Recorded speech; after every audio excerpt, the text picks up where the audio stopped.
श्री गणेश जी की श्रेष्ठता की कथा।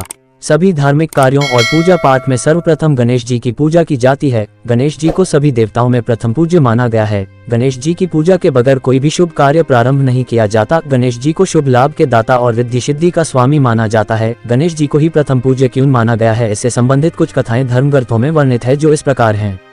पूर्व काल में एक बार देवताओं ने माता पार्वती को अमृत से तैयार किया हुआ एक मोदक दिया, जिसे देखकर उनके दोनों बालक कार्तिकेय और गणेश माता से मोदक मांगने लगे। तब माता पार्वती ने उनकी बुद्धि को परखने के उद्देश्य से मोदक के महत्व का वर्णन करते हुए उनसे कहा कि तुम में से जो धर्माचरण के द्वारा श्रेष्ठता प्राप्त करके सर्वप्रथम सभी तीर्थों का भ्रमण कर आएगा, उसी को मैं यह मोदक दूंगी। माता की ऐसी बात सुनकर कार्तिकेय अपने वाहन मयूर पर आरूढ़ होकर शीघ्रता से चल दिए। इधर गणेश जी का वाहन मूसक होने से वह सोच में पड़ गई कि मेरा वाहन तो चूहा है, मैं अपने बड़े भाई से पहले नहीं आ सकता हूँ। तब गणेश जी ने श्रद्धा पूर्वक अपने माता पिता की परिक्रमा करके उनके सामने हाथ जोड़कर खड़े हो गए। ये देखकर माता पार्वती और पिता शंकर भगवान ने मन ही मन गणेश जी की बुद्धि की प्रशंसा करते हुए उन्हें अपने गले से लगा लिया। उधर कार्तिकेय जी अपने वाहन से जल्दी सभी तीर्थों का भ्रमण कर खुश होते हुए दिन भर में वापस आ गए। उन्होंने देखा कि गणेश तो पहले से ही माता पिता के पास बैठे हुए हैं। तब कार्तिकेय जी ने अपने माता पिता से गणेश जी के पहले आने के संबंध में पूछा, तो माता पार्वती ने उन्हें समझाते हुए कहा कि समस्त तीर्थों में किया हुआ स्नान, संपूर्ण देवताओं को किया हुआ प्रणाम, सब यज्ञों का किया हुआ अनुष्ठान तथा सभी प्रकार के व्रत, मंत्र, योग और संयम का पालन, ये सभी साधन माता पिता के पूजन के 16वें अंश के बराबर भी नहीं हो सकते। इसलिए ये गणेश सैकड़ों पुत्रों, सैकड़ों गुणों से भी बका है। इसलिए यह मोदक मैं गणेश को ही अर्पण करती हूँ तथा माता पिता की भक्ति के कारण ही इसकी प्रत्येक यज्ञ में सबसे पहले पूजा होगी। और इस प्रकार तभी से प्रत्येक धार्मिक अनुष्ठान में गणेश जी को सर्वप्रथम पूजा जाता है। एक अन्य कथा के अनुसार एक बार सभी देवताओं में विवाद हो गया कि उनमें श्रेष्ठ और प्रथम पूज्य कौन है।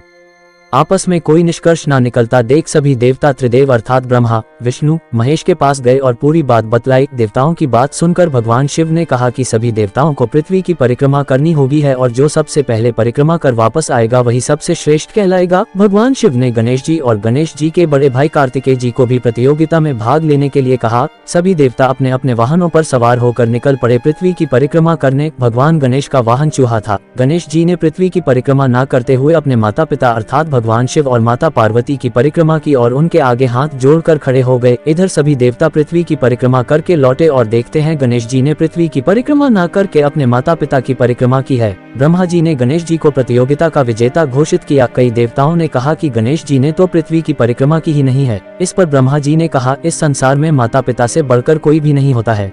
माता पिता की सेवा से बढ़कर संसार में कुछ भी नहीं है। गणेश ने माता पिता की परिक्रमा कर पृथ्वी की परिक्रमा से अधिक पुण्य फल प्राप्त किया है और अपनी बुद्धि और पितृभक्ति का परिचय दिया है। गणेश ही सभी देवों में श्रेष्ठ होने के योग्य हैं। ब्रह्मा जी की बात सुनकर सभी देवताओं ने गणेश जी पर पुष्पों की वर्षा कर उन्हें प्रथम पूज्य के रूप में स्वीकार किया। तभी से सभी देवताओं में गणेश जी को श्रेष्ठ मानकर हर पूजा पाठ में सबसे पहले गणेश जी की पूजा की जाती है, और गणेश जी की पूजा के बिना कोई भी धार्मिक कार्य पूर्ण नहीं माने जाते हैं। शिक्षा। गणेश जी के श्रेष्ठता की कहानी से हमें शिक्षा मिलती है कि माता पिता की सेवा से बढ़कर दुनिया में कुछ भी नहीं है। ईश्वर भी उसी का साथ देता है जो अपने माता पिता की सेवा करता है।